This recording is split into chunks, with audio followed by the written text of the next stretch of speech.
My friends at Easy Cater are workplace catering pros, helping you find food for everything from daily employee meals to staff meetings and special events.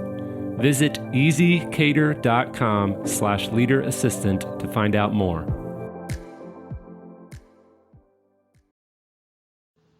Hello, I'm Bonnie Low-Kramen. My leadership quote for today is by Martin Luther King Jr. Our lives begin to end the day we stay silent about the things that matter. The Leader Assistant podcast exists to encourage and challenge assistants to become irreplaceable, game-changing leader assistants. Thank you for listening to the Leader Assistant podcast. Welcome to episode 19. Thank you so much for tuning in to the Leader Assistant podcast. I'm very excited for this episode with Bonnie Low-Kramen. She's author of the best-selling book, Be the Ultimate Assistant. She also worked as personal assistant to Oscar award-winning actress Olympia Dukakis for 25 years. She's now traveling the world speaking and teaching assistants and executives. She's an outspoken advocate for closing the wage gap and for ending workplace bullying. And some of Bonnie's clients include Starbucks, Amazon, Four Seasons, Dell, and MasterCard.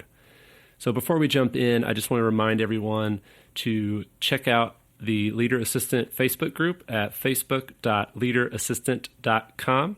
That's where I will share bonus content, do some Facebook Live chats, answer your questions, engage with other assistants from around the world on episode topics, and I also love to hear your topic suggestions and hear your questions so that I can then ask those questions to my guests and then answer some of them myself.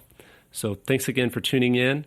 Facebook.leaderassistant.com is how you can join us on the Facebook group. And now let's jump into my interview with Bonnie. Hey everyone, thanks so much for tuning in to the Leader Assistant podcast. I'm very excited today to have Bonnie Low-Kramen with me on the show. Bonnie, thanks so much for joining me. Oh, thank you, Jeremy. I'm excited about your podcast. I think it's terrific. Awesome. So I'm going to start off with a couple of simple questions, and then we'll get into the tough ones. How does that sound? Simple? Okay. How did you end up working for Olympia Dukakis? And pardon me if I pronounced her name wrong. She's an Oscar-winning celebrity, and you were her assistant for many years. Is that right? Yes, I ended up working for her for 25 years. And Wow. At the beginning, we never, ever dared to think it would last any amount of time. Olympia ran a theater, a not-for-profit theater in Montclair, New Jersey called the Whole Theater. She ran it. She was the producing artistic director of the theater for 19 years.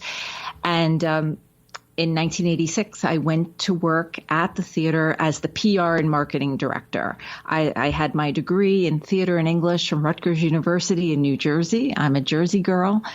And started working with her at the theater, and this was 10 months before she shot the movie Moonstruck, which is the film that changed all of our lives. It was the film that she won the Oscar for. But when she and I began working with each other in 1986, Olympia Dukakis was not a household name.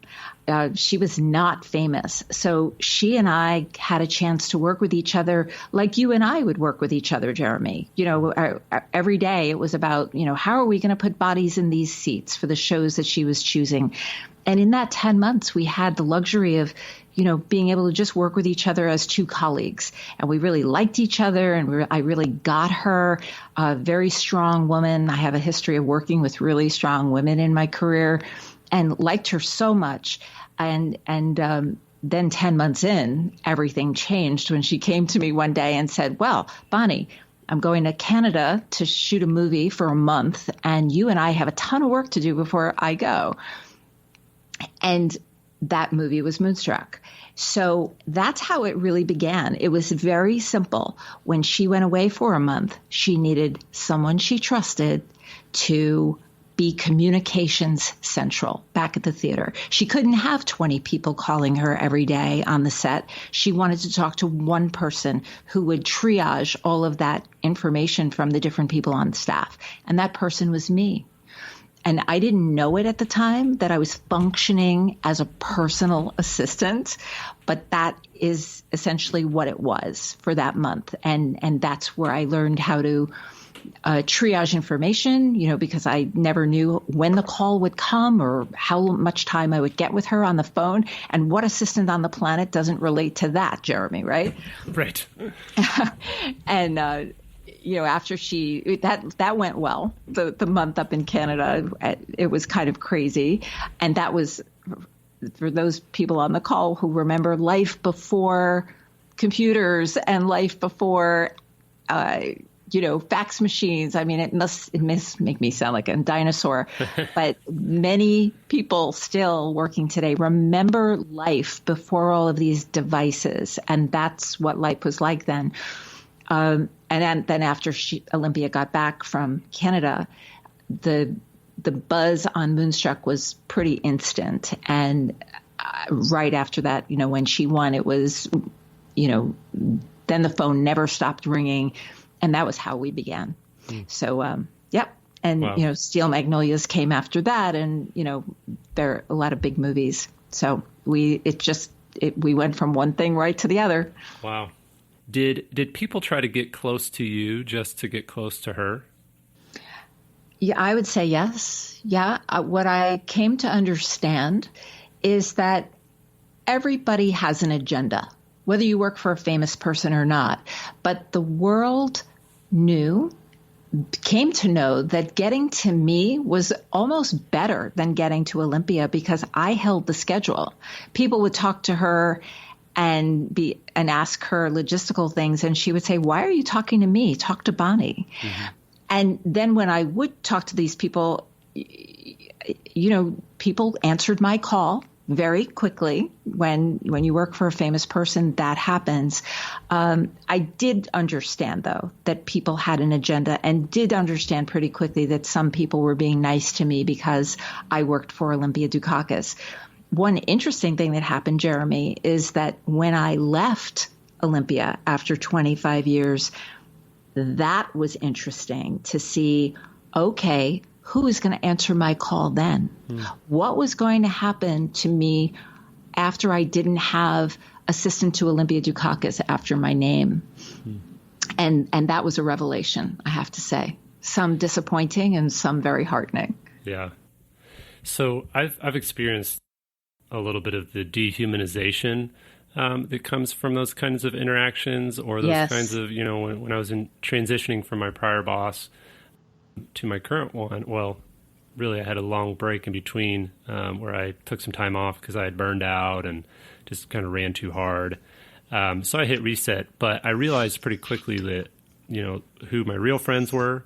And these interactions where it's like, "Oh, hey, how's it going?" And you're like, "Oh, I'm good." It's like, "Well, how's your boss doing?" And then I started realizing, wait a minute, they really are interested in what's going on with my executive versus what's going on with me. And so it's pretty dehumanizing, or it can be. So I had to, whether this was good or not, I would say it was partly bad and partly good. I started separating the emotional attachment to these people, and being more professional, and just like, understanding that, listen, this is my role, and this just kind of comes with it, and I'm just going to be a professional, and I'm not going to get too attached to people. But then I found when I left and when it kind of was in transition, I found that it was then hard for me to attach to people because I had kind of gotten burned, if you will. So I'm just curious if you had kind of experienced similar types of situations, or even just have heard this type of dehumanizing with other assistants. Yeah, of course. That definitely happened. And I began with Olympia when I was in my 20s. And with each decade, it felt to me, and I say this to my students at Be the Ultimate Assistant, I felt like my skin got an inch thicker with each decade of life. you know, that I began with really thin skin. And in this work, it's very important that you protect yourself. I do recall people who would be put off or get kind of nasty because they were dealing with me, Olympia's assistant, versus her. And they would say, I don't want to talk to you. I want to talk to Olympia. And when I would tell her, that's when she stepped in and she would talk to the person who had said that to me and say, and explain, hey, listen, there's a reason why Bonnie's working with me. And I've asked her to do this. So that's a really important point for your listeners, Jeremy, is that at some point, you know, we, of course, want to handle problems ourselves as assistants, but sometimes we need our executives to step in and to assert our authority, to assert where we fit in the system. I hear this from corporate assistants all the time that, you know, well, you're just the assistant. I don't want to deal with you. You're, you know, only an assistant, just an assistant, a minimizing thing. And the smartest executives out there do not permit that. Mm-hmm. They do not. And Olympia never did. And that was a really important lesson for me, to watch her and hear her articulate my value. And of course, that's very motivating. But you bet there were a lot of times that I went home and really feeling demoralized and thinking, why am I doing this? It hurts. Mm. It just hurts. Yeah. So what would you say to an assistant listening right now? What would be a quick encouragement to them if they're experiencing the same situation? Well, it's important to tell your executives just factually what happened and see if they, like Olympia, will back you up. The other thing that happened was when one producer was particularly rude to me on the phone, and I shared it with Olympia because they were currently working with each other. You know, I didn't run to her with every little thing, but this was pretty serious. And her reaction, Jeremy, I will never forget. She said to me, she didn't hesitate. She said, Bonnie, you don't have to take that. You don't have to take that from anybody. Are you going to handle it or am I? And that was like, whoa, okay, I'll handle it. Then, you know, she essentially was giving me the license to not take what was being dished out to me. You know, so then it's in a professional way to say, excuse me, no one speaks to me like that. Or, I'm sorry, did I just hear you, you know, call me an idiot? Or, you know, whatever it is, there are techniques to feed back to a person who's being abusive or bullying. And I can certainly confirm that in show business, stories that you see a la films like Devil Wears Prada, the bad news is that those behaviors do exist in the world, and not just in show business, but in all professions. And one of my main messages to assistants all over the world is to speak up. You do not have to permit bad behavior, even if it's coming from your executive. You know, everyone is deserving of respect and to be dealt with professionally in this business. I believe there should be zero tolerance for bullying, for abuse, for demeaning behavior, and certainly for sexual harassment as well. One more follow-up question on this topic, because I've talked to, several, even in the last week and a half, I've talked to several assistants online and heard from several assistants that those types of things happen, but then either it's, like you said, it's their executive that's actually the one doing it, or they go to their executive and they don't get that affirmation. They don't get that license to stand up for themselves or that empowerment. So what would you say to somebody who, you know what, they've tried to speak up, my thing is always, okay, well, the environment you're in is not healthy and they're not willing to empower you and invest in you and let you shine. So you probably should find somewhere else. But is there something else that you would kind of encourage them in? Well, what I see, we're in a profession that's 95 to 98% female, and females in general. And trust me, I've studied this. I've talked with leaders. I'm not only passionate about it, some might say I'm obsessed by the subject. What I know is that in general, women are hard pressed to confront. That is torture to assert in a lot of tough situations, but especially being bullied. So there are techniques. I'm a big fan of the book Taming the Abrasive Manager, which offers a lot of great recourse. The bottom line is too many assistants around the world are quitting jobs before they even have one conversation with the person they're having the issue with. If it's your executive, you have every right to, if you're being shot down and, they're not doing anything about it or not changing, it's about changing tactics. Especially in the Me Too Time's Up era, when assistants have been going to HR and using language like, I'm dealing with a hostile work environment in my office. Sometimes just saying those words, you don't even have to threaten a lawsuit. Most assistants will not want to go that far at all. Who would? Who would want to do that? It's so much stress. It's so much stress. But that is being effective these days. And I'm happy I live to see the day that there's so much exposure of that problem now. For an executive to not take this complaint seriously tells me there's a real lack of education here. And many assistants are successful when they use a new tactic. And sometimes that means going to HR. Sometimes that means putting it in writing and an email simply to say, I've given it a lot of thought. What happened in your office yesterday when we had this discussion? I feel like it's important for us to revisit that subject because you need to know that it is still very much on my mind. And that's the elephant in the room, Jeremy, right? To talk about the tough thing, the thing that is messy and complicated, is the elephant in the room. And I see that this whole issue of speaking up is what I see as the number one problem in our workplace. Yeah. Assistants may not always be successful in addressing the issue, and then it probably is time to leave.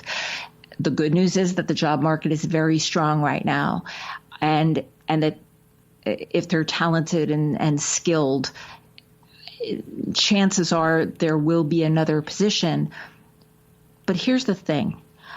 This subject is complicated and messy, and without coaching, without some kind of education to the bullies in our workplace globally, that bully, if they get fired, they're just going to go on to another company and do exactly the same thing to other people.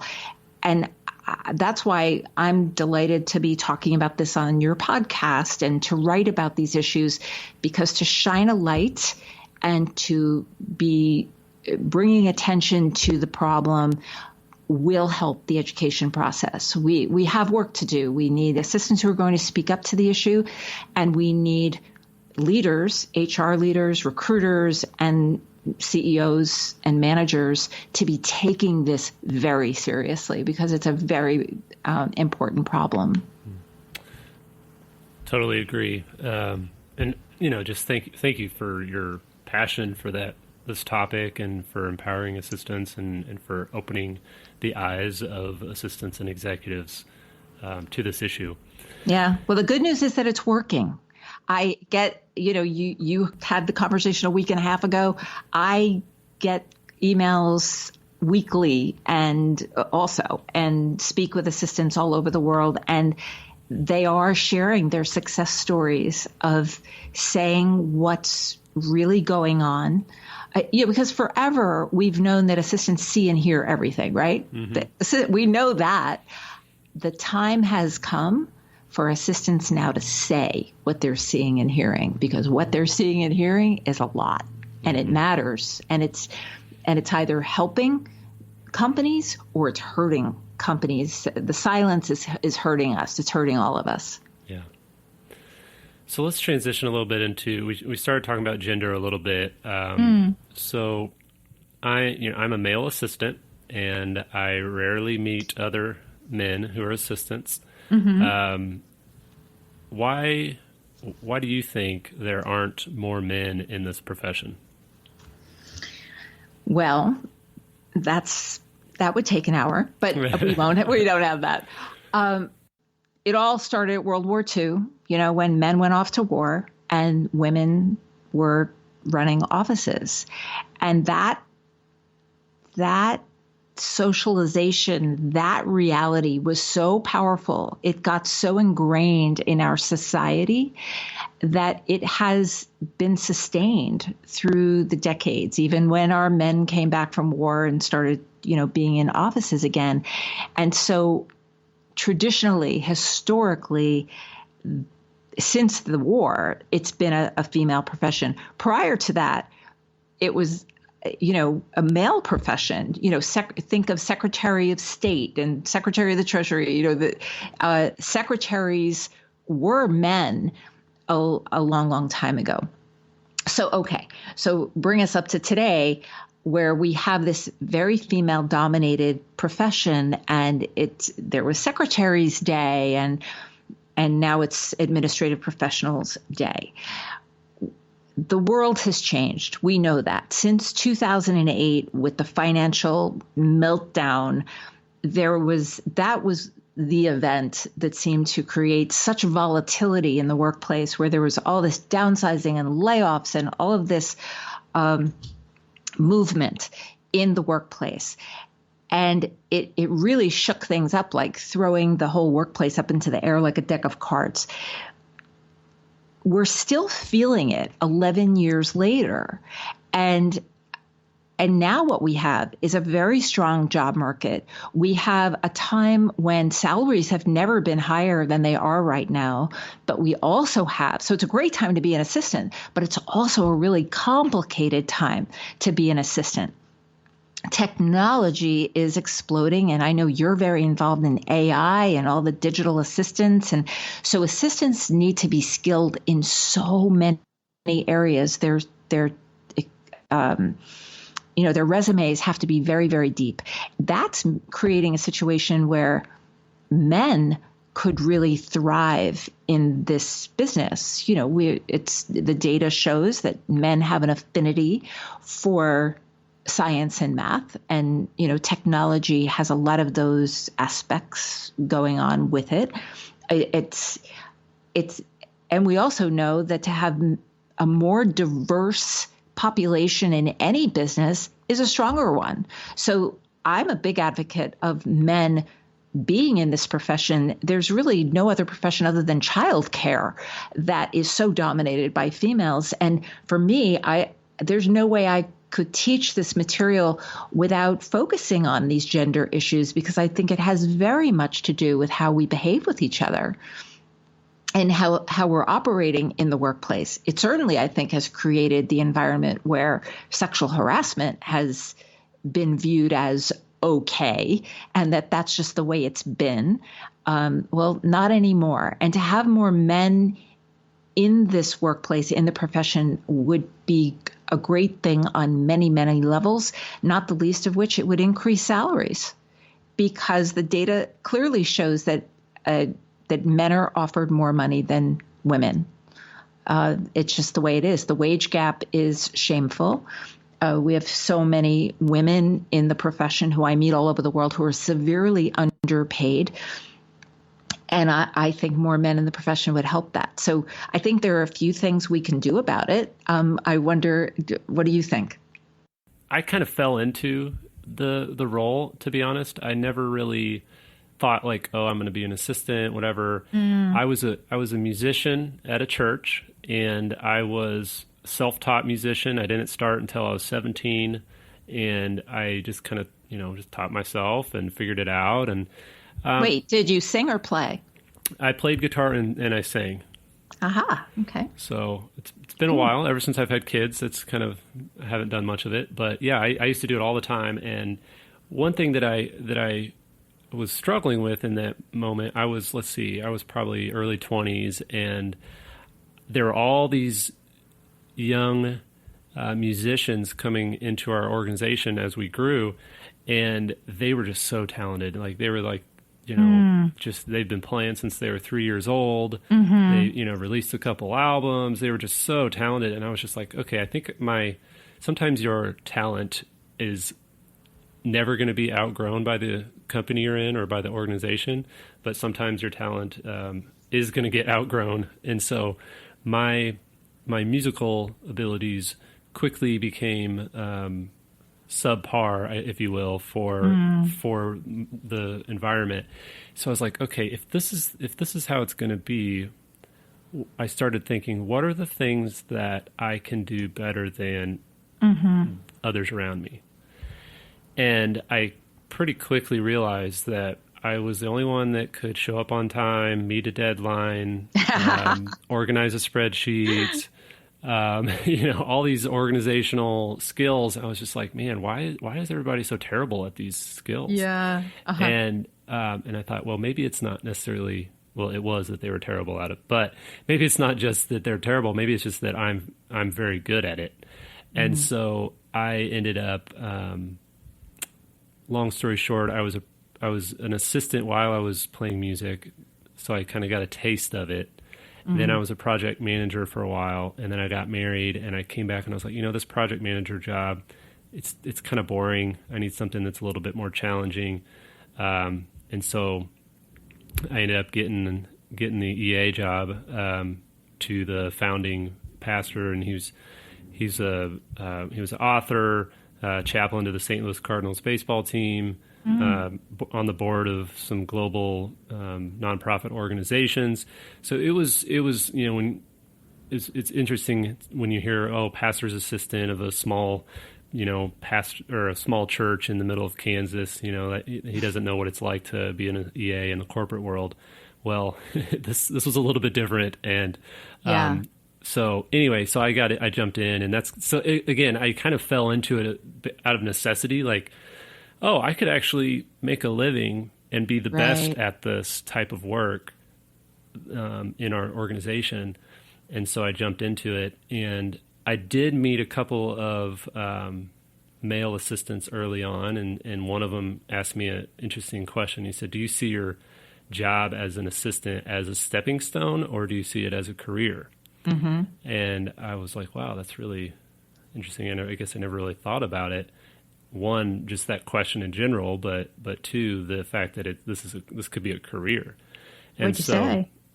I said, yeah, I think I could see myself doing this as a career. And his point was basically like, if you don't see this, if you do see this job as a stepping stone, then you're going to use your executive to kind of get what you're trying to get to the next place, and you're not really going to be able to serve and support them in the way that you need to really excel in the role. So anyways, so all that to say, I kind of fell into it, and then transitioned to fast forward a few years to currently I'm at a startup company in software, artificial intelligence, corporate world, went from a nonprofit to a for-profit world. And I started realizing I needed to reach out to assistants and network and meet other assistants, and everything I'd go to, I was the only guy. And now I'm teaching other assistants and doing webinars and workshops, and I got to go to Germany, and I spoke at the European Central Bank, and there was like 85 assistants there. The only other guy in the room was the photographer. Is that uncomfortable for you? No, not for me. It's not that it's uncomfortable. It's just like, okay, it just makes me think like, all right, is there something that's stopping men from wanting to take this job or this career? Yeah. And the only thing that I've really come up with is just a silly example, but there was a holiday party for the Young Presidents Organization in St. Louis for the admins, for the assistants. Right. And it was like a ornament exchange or something like that. Yeah. And nothing against ornament exchanges, but when I see these types of assistant events or assistant parties or whatever, and they're very, all the activities tend to be very female focused, or, right. Whether it's stereotype, whatever, but like that could be part of it, like this whole world of assistants may not be appealing to some men because the activities that they do and everything, it's so feminine. So anyway, that's the only thing that I've kind of been able to see, like, well, this is kind of interesting. Like, I don't really want to go to that party.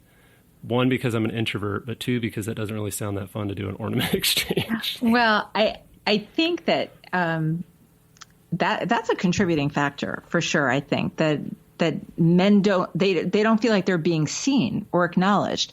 But by the same token, there are so few of you that it's easy to kind of overlook the one man in 300. Totally. So I think we have some work to do here. But I think you would agree that we can't, if we want more men in the profession, we can't allow this to continue where it's just haphazard and like you might or might not fall into it. So I really do think that if companies see the value here, they could do a much better job on company websites, on the careers tab, in the photography, and in the language to help recruit men, to make it seem like the cool profession that it really, really is. And you know how a lot of company websites will feature videos and actual interviews with current assistants, and that would be valuable. I went ahead and prepped for this podcast. I went ahead and communicated with a few of my male students. One happened to be in Johannesburg, South Africa, and another one in Seattle.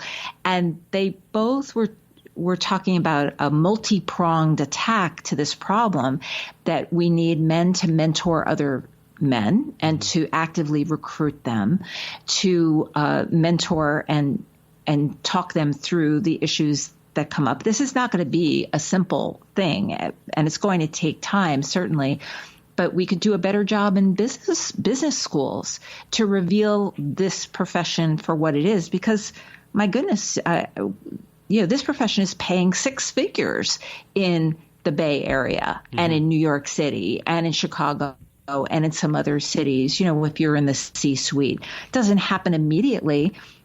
Another assistant was talking about tapping into veterans who are back from their term of service, and that's a good pool of talented, skilled males who could be very good in this role.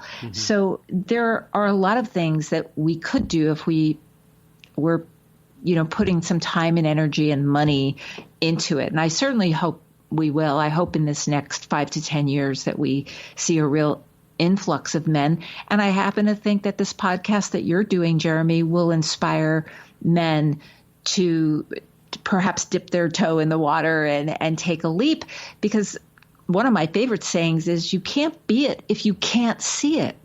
And so to hear you talk through it, then they get to see what's possible. And that's a beginning. Honestly, that was one of my reasons for starting it, was like, what if there are other men out there that, and they hear an assistant podcast that's led by a man and who is an EA and who is a career EA. Right. And, one of the things I will say too, though, is that I didn't realize until I got into it.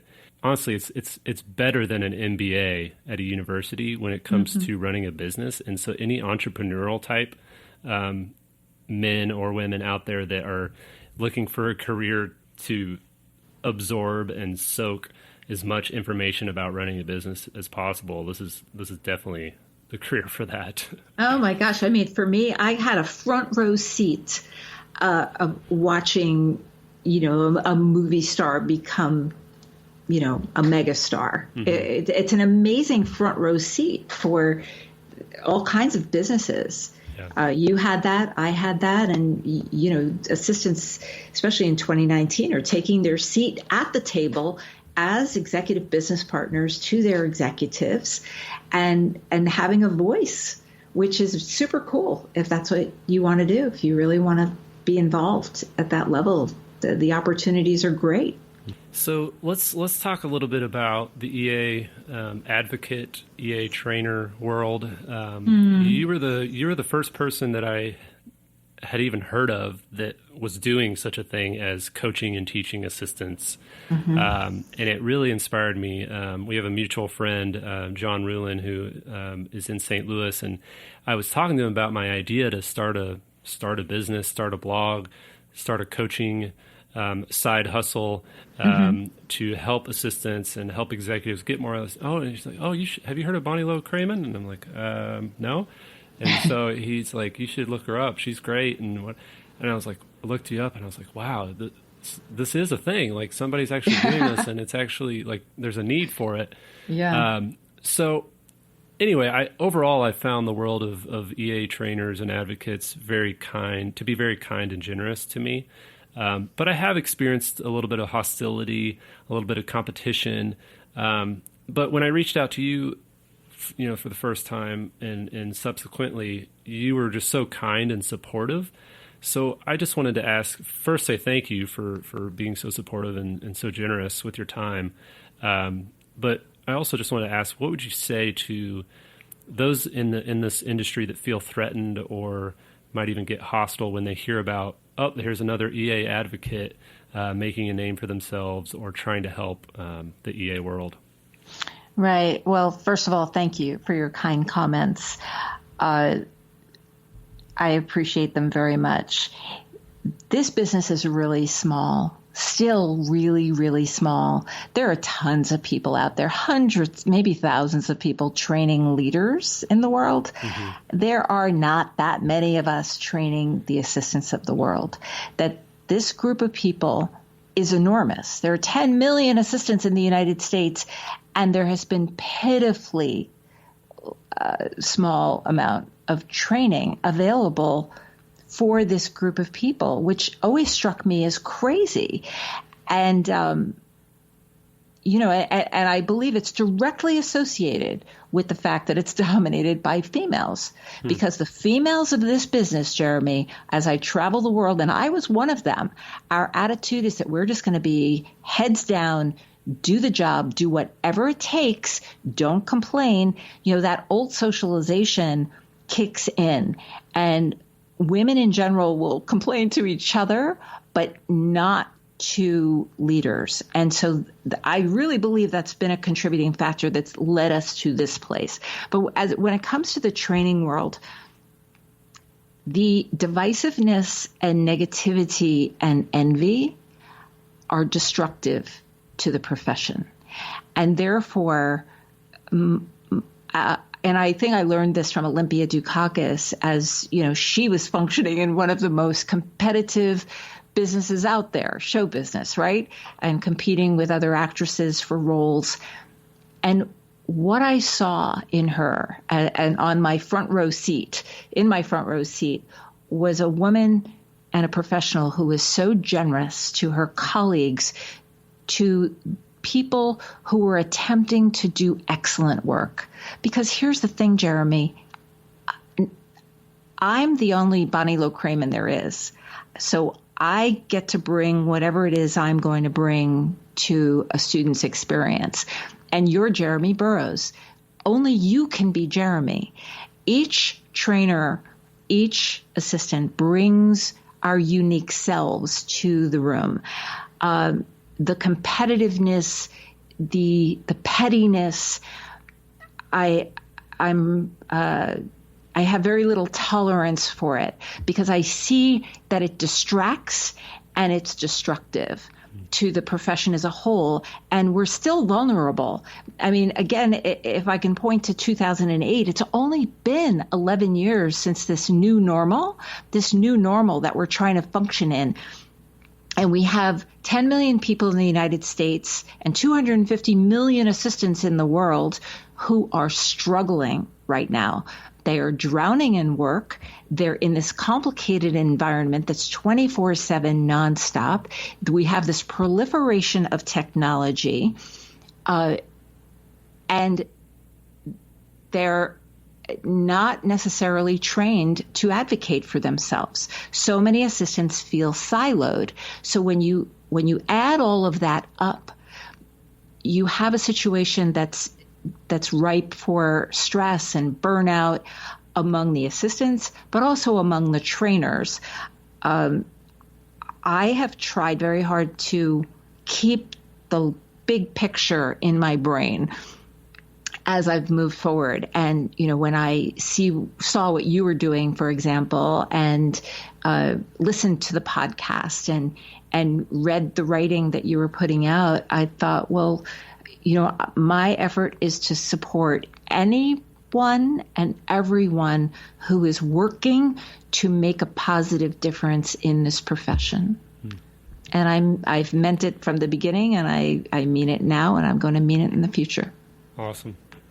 Well, it's definitely a encouraging and like I said, a supportive attitude to have for other newbies such as myself in this world. So I appreciate it. Well, you're welcome. And I think there's plenty of business for everybody. There is so much opportunity. I continue to do first-time training at companies. It's the first time that they've ever done training for the administrative staff. I suspect I'll continue to do that, but that can't stay. It might be the first, but it can't stay the last, because that's going to hurt companies. And leaders are coming around to that idea. There's plenty of business for everybody. And you know what I would say to every trainer out there is focus on what you're doing as opposed to focusing on what other people are doing. Tell me the wonderful things that you're offering. That's what I want to hear, as opposed to, a comparison between people. Love it. If somebody's listening right now and they've had the ideas and they've felt this itch to kind of put themselves out there and start something similar, whether it's a blog or a podcast or a training or a conference or whatever, self-promotion can be very intimidating and make you feel vulnerable. I think everyone should promote themselves, because we all have something to say. And as you mentioned earlier, we're all unique and we have our unique voices. But there's also a way to self-promote that's pretty off-putting and not healthy. How have you dealt with that self-promotion and promoting yourself without coming across as arrogant or all about me? And how would you encourage somebody that's just starting out or really wrestling with, like, I want to do something, but I don't want to promote myself? Well, I can tell you, I absolutely believe that it's more difficult for women than it is for men to self-promote. Women have been taught from the time we're little that to not brag, to not toot your own horn, that's seen as negative. So that's something that we carry straight into adulthood. And it's not that men don't have that. I think it's important to have wing men and wing women. It's one of the beauties of how Vicki Evans and I work together with our Be the Ultimate Assistant workshops.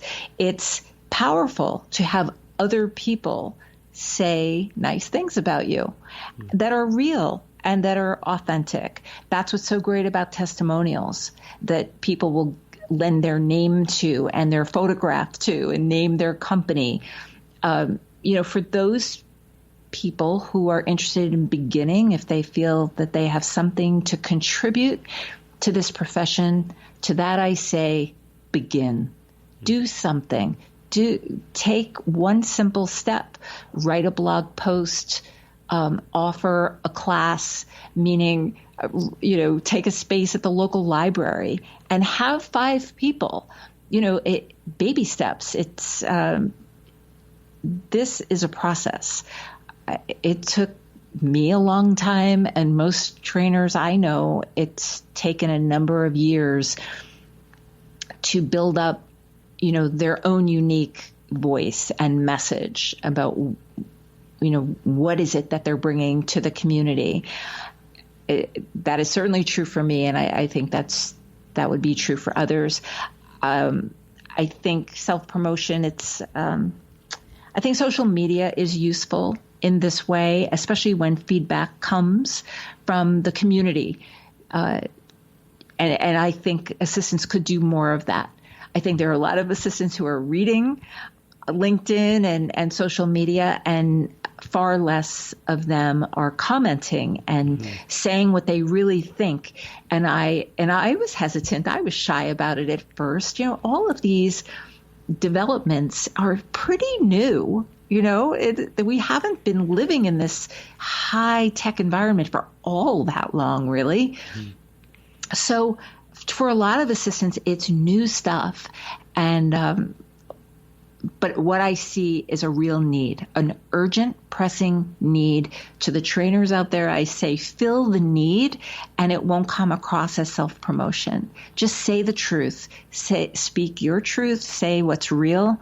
And, before I hit send, my criteria before I hit send or post, I ask myself, is this going to help somebody? Could this help somebody? Out of every workshop that I'm selling on social media, do I want to have people come to our classes? Absolutely. And I do feel like we're serving a very big need. But out of every, promotion, there are 9 other articles of just pure content. Some people think, oh, well, don't give it all away on social media, because then why would they ever come want to hear you teach a class? And to that, I always remember what Vicki Evans says, think of your favorite comedian. And when you go hear your favorite comedian, you want to hear the same bit again and again and again because it's your favorite. Yeah. Assistants will want to hear the trainers with whom they resonate, even if they've heard the same message in a different way, or even in the same exact way. They want it. They need it. This is all so new, pretty new. The need is pressing and urgent, and I say the more the better. Great. Well, let's kind of wrap things up with a doozy, if you're up for it. I recently posted a comment about affairs between executives and their assistants. And I've personally seen this pretty closely in some of the places I've worked, and family members, and it's been pretty in front of me, I guess. And so I may have more things to say or more thoughts about it, or more concerns about it than others. But it's a very interesting. I had a very polarizing comments where it was like half the comments were like, yeah, this is really thoughtful. This is something that nobody talks about. And then half of them were like, that's a sexist thing to say, and that doesn't happen, and that's just where are the stats to prove it, and yada yada yada.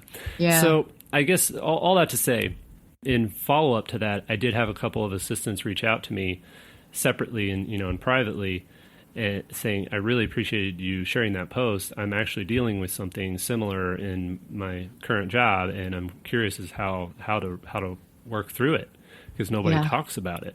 Right. So it kind of validated my reason for wanting to talk about it, because I know it's out there. So what would you say to an assistant who becomes romantically or sexually attracted to their executive? What I would say is that in my 25-year career with Olympia Dukakis and in show business, I certainly saw it numerous times, from just hearing about it from firsthand from the people involved. I can tell you that what I've seen is that the assistant loses. It's a lose-lose situation, typically, because if anybody's going to get fired, it's going to be the assistant. The assistant wants to believe that her partner is going to protect her, and it typically doesn't work like that. I think that I can think of one or two circumstances where it did work out, but the assistant always ended up not working at the company anymore, because it's really hard. The rumors start going, and it's distracting, and it's polarizing. on the team, and especially if it's an affair and people have very strong feelings about that. And then when others are asked to lie, that's a big problem too. Assistants they see and hear everything. So it's not easy to hide any of that. No assistant should fool themselves into thinking, oh, we're going to keep it a secret, because there is no such thing in the workplace. So I think it's a lose-lose. However, do I see how it happens? Absolutely, because we hear the term all the time, work wife, that assistants are work wives. Olympia and I used to joke that I spent more time with Olympia than her own husband did. And, that's a sad commentary on what's going on in America these days, that, we're crazy workaholics here. And so if you're side by side with someone, 10, 12 hours a day, you can absolutely easily see how some sexual attraction might happen. Well, one last question is, what do you think makes someone a leader? What I have seen is that what makes someone a good leader is the understanding that every person in the company is there for a reason. They've been hired for a reason, and that no matter how high or how low they are on the chart, on the organizational chart, and they are worthy of respect and a sense of belonging at every level. That's leadership. The leaders who are successful are the ones who walk the halls and who try to know everybody's name. And there is a sense that a leader is walking side by side with the team, and that no task is below him or her. That's what I see as a really effective leader. Great. Well, thanks so much, Bonnie. Really appreciate it. We could probably talk for another hour or two and have fun and talk about a lot of good stuff, but we'll save our listeners for this episode at least. Well, I invite your listeners to, check out my writing on LinkedIn and betheultimateassistant.com. We're in this thing together, and we have a lot of important work to do. So rock on, Jeremy. You're doing great. Thanks, Bonnie. And I will say everyone should check out your book. I wanted to talk to you a little bit about writing a book, but we can save that for maybe another show. But okay. Check out your book, and again, LinkedIn, like she said, and I'll post all those links and to her book and her LinkedIn and all that. I'll post that all in the show notes so everyone can get to that easily. So you'll be writing a book, are you, Jeremy? Yes, but who knows when? I guess another way to answer that would be, yes, I'm writing a book every time I write anything for my LinkedIn or my blog or even the podcast. It's like, I am writing a book. It's just a matter of when am I going to organize it and publish it. Yeah, it is. It's a ton of work, but the first step is wanting to do it and having a driving need. So I'll be looking forward to reading that. Great. Thanks for having me. Yeah, thanks again. Well, thank you so much for listening, and thank you again, Bonnie. I really enjoyed our conversation. You can check out the show notes at leaderassistant.com/19. That's leaderassistant.com/19. And we'll have all the links there. Also, check out our Facebook community at facebook.leaderassistant.com. And lastly, I wanted to invite you to join the 30-Day Assistant Challenge. It's an email every weekday for 30 days that challenges and encourages you to be a leader, to network with other assistants, to take care of yourself instead of just focusing on your executive. And it also helps you take care of your executive more efficiently. And I hope you can join the assistants from around the world who have taken the challenge so far. AssistantChallenge.com is where you can sign up. Thanks again for listening, and we'll talk to you soon.